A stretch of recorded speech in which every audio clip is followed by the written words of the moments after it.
Hello everyone, how are you doing? This is MD Tech here with another quick tutorial. In today's tutorial, I'm going to show you guys how to hopefully resolve if you're coming across an error message with Steam.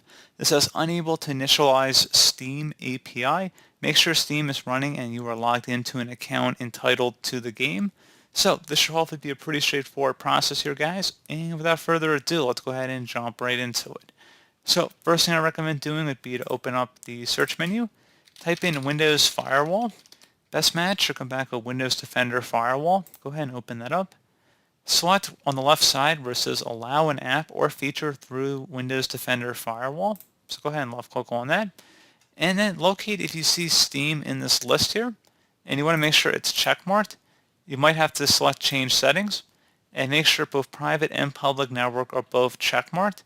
And once you're done with that, you're going to go ahead and select OK to go ahead and save that. You may also want to consider running Steam as an administrator. So if you have a shortcut on your desktop or you access it through the search menu, you just want to go ahead and right click on it and then select Run as Administrator. If you receive a user account control prompt, select Yes.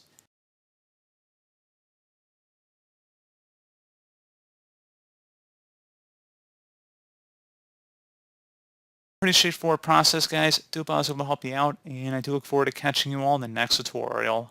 Goodbye.